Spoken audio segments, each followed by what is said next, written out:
Attention, attention, la Covid-19 continue de sévir. Pour vous protéger et protéger les autres, vaccinez-vous. Vous êtes âgé de 18 ans ou plus, vous pouvez recevoir les doses de vaccin contre la Covid-19. Alors, faites le geste qui sauve. Rendez-vous au poste de vaccination implanté dans l'information sanitaire de votre arrondissement ou de votre commune ou appelez le 136 pour tout renseignement. Les vaccins contre la Covid-19 sont sûrs, efficaces et gratuits. Pour tout savoir sur l'épidémie du coronavirus au Bénin, rendez-vous sur le site web www.gouv.bj/coronavirus. Ceci est un message du gouvernement de la République du Bénin.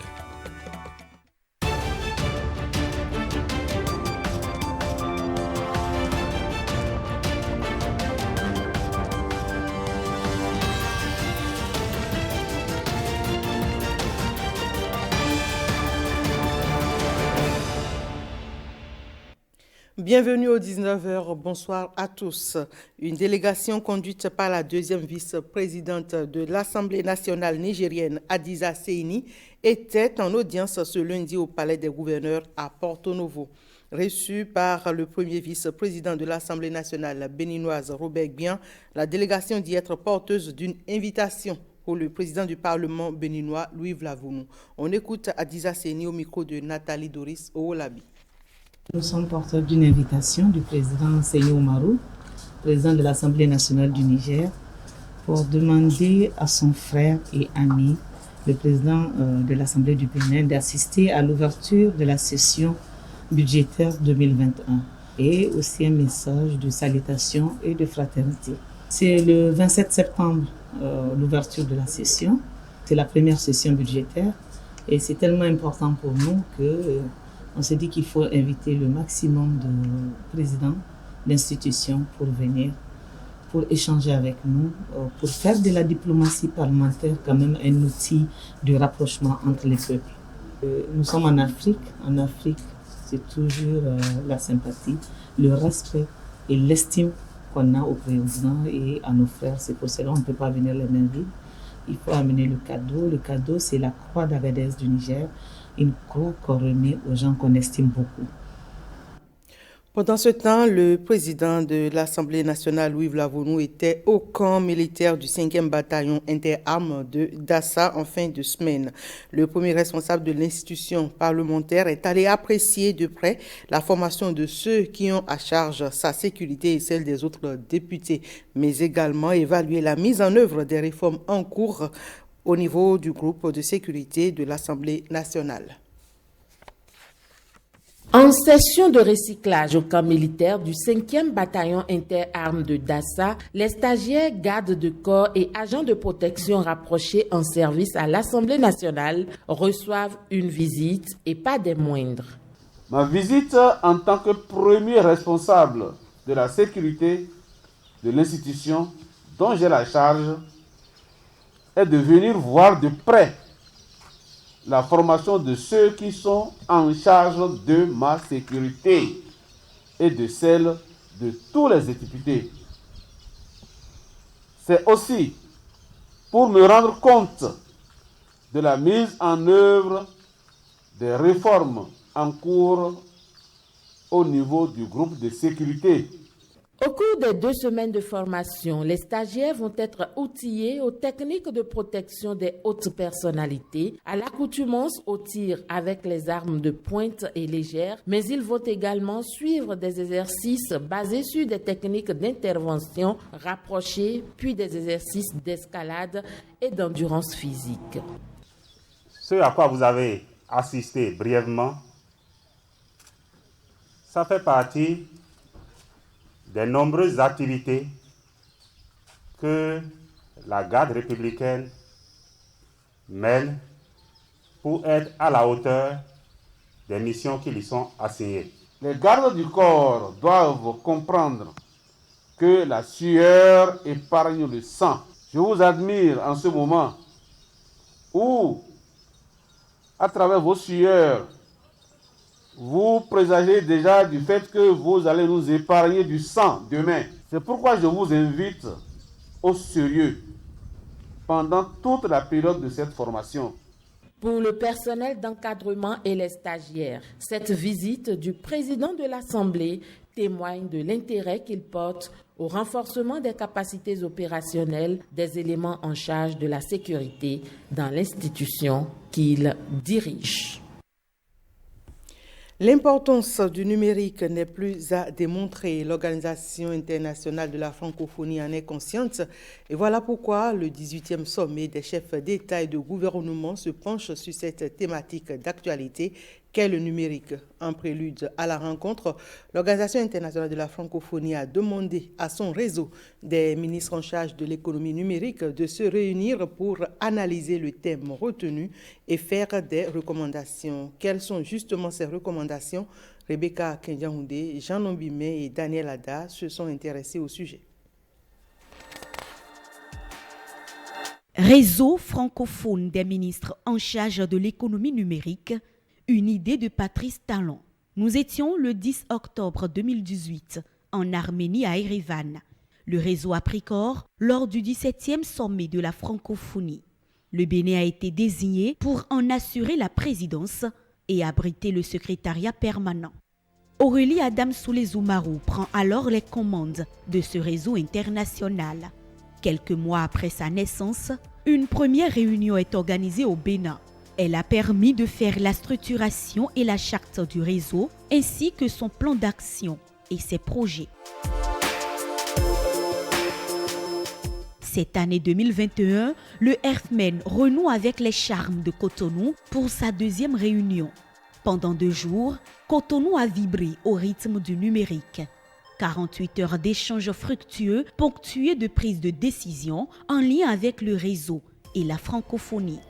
Il s'agissait surtout pour les ministres en charge de l'économie numérique de l'espace francophone de se pencher sur les enjeux de la coopération entre États francophones dans le domaine du numérique, mais surtout de proposer un agenda de développement qui sera soumis à la discrétion des chefs d'État et de gouvernement lors du prochain sommet de la francophonie. Sommet des chefs d'État sur une thématique qui est relative au numérique, la connectivité du point de vue technologique, mais aussi du point de vue humain. Et il était en fait normal que le réseau francophone se propose d'examiner de quelle façon contribuer à la préparation de ce sommet.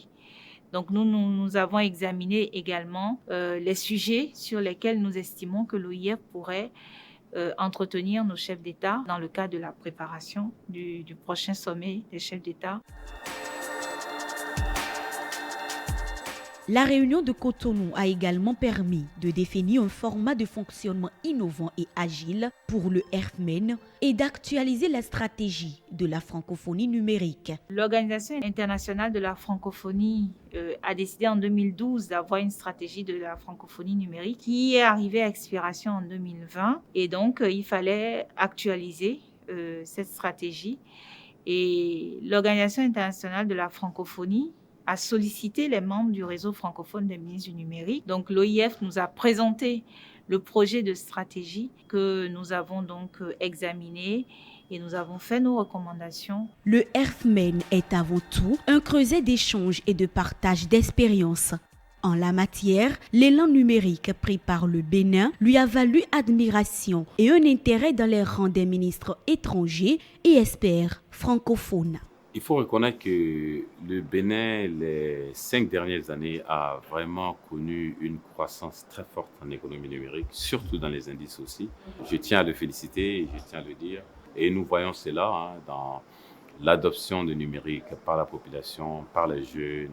Les réformes qui sont passées incluent le code des télécoms et dont nous sommes très très fiers au niveau de Smart Africa et nous continuons à travailler avec le Bénin. J'ai vu qu'au Bénin, on a mis en place le e-visa, une grande avancée. Nous, au Congo, on est en train de travailler justement pour mettre en place justement ces procédés qui permettront au fini de faciliter la vie de nos concitoyens. Donc, je pense que l'expérience du Bénin, c'est une très belle expérience. Connectivité dans la diversité, telle sera la trame du plan stratégique esquissé par Cotonou pour préparer Tunis.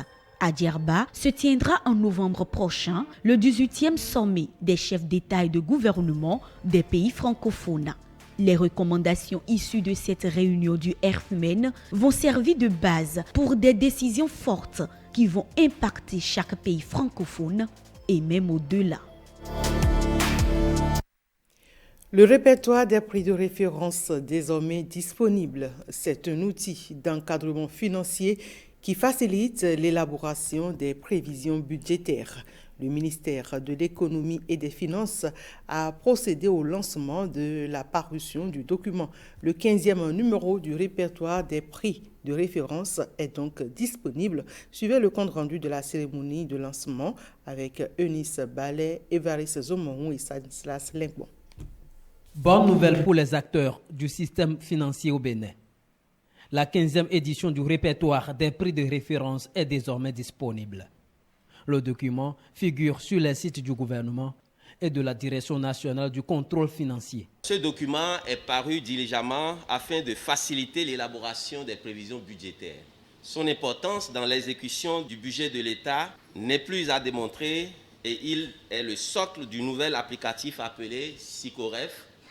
Je vais nommer le système de costing par le référentiel. Ce système qui désormais nous servira donc dans les prévisions budgétaires axées sur directement les prix du répertoire. Alors ce dernier, dans l'architecture des réformes des finances publiques, est une réponse à l'amélioration de la qualité des dépenses publiques pour la sincérité des prévisions budgétaires. L'assainissement des finances publiques et la bonne gouvernance occupent une place de choix dans la politique gouvernementale. Et c'est à ce titre que pour le ministre d'État, ministre de l'Économie et des Finances, la gestion saine des finances publiques est une préoccupation de taille. Il n'est donc plus à démontrer l'importance du répertoire des prix de référence dans les finances publiques béninoises. Ce répertoire des prix de référence est exigé de tous. Parlons santé, la vaccination contre le coronavirus est fortement recommandée par 7 ans de forte propagation du mal. Mais l'on se demande si elle n'est pas contre-indiquée pour les femmes enceintes et allaitantes. La question a été posée au ministre de la Santé. Il s'explique au micro de Marcel Arrossi. Quand vous regardez bien la notice des vaccins, et c'est le cas pour plusieurs médicaments, ce n'est pas exceptionnel, c'est habituel. Si vous faites l'expérience, prenez des notices de médicaments, vous allez regarder. On vous mettra qu'il faut l'administrer lorsque la balance pèse plus par rapport aux bénéfices qu'on en récolte que par rapport aux risques. En un mot, lorsque la personne ne le fait pas et risque de mourir de la maladie, il vaut mieux le lui faire. J'ai eu l'amertume de vivre en direct à Alada, à moins d'une dizaine de jours, le décès de 4 femmes enceintes. 4 femmes enceintes. Parce que la grossesse, en fait, constitue un facteur encore qui fragilise, qui expose encore un peu plus la femme à développer des complications liées à la Covid. Dans ces cas-là, je pense que cela va de soi, que cette recommandation qui est mise dans la notice des vaccins ne peut que peser en faveur de la vaccination des femmes enceintes. Et c'est pour ça d'ailleurs que nous vaccinons les femmes enceintes.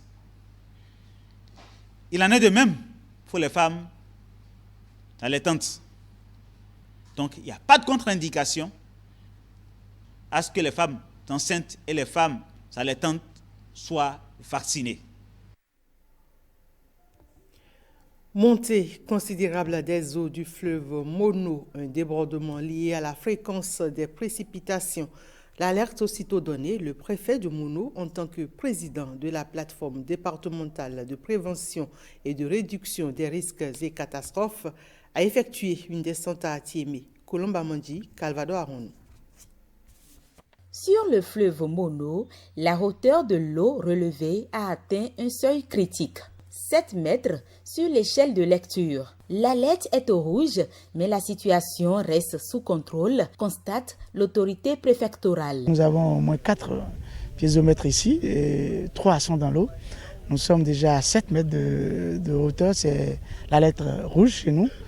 Mais à grande satisfaction, nous avons noté que comparativement aux années antérieures, où à ce même niveau d'eau, il y avait déjà inondation dans certains villages, en l'occurrence le village de Lonou que nous avons pris comme un indicateur et qui, à ce niveau d'eau, devait déjà submerger.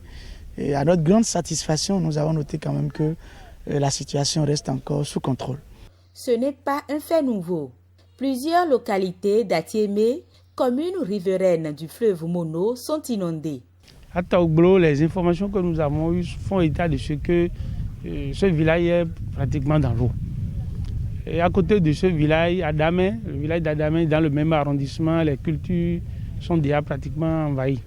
On est allé dans un village appelé Loun, dans l'arrondissement de Didépoé. En réalité, il y a 2 ans, le niveau de l'eau, si vous allez dans ce village, c'est que vous ne pouvez pas passer.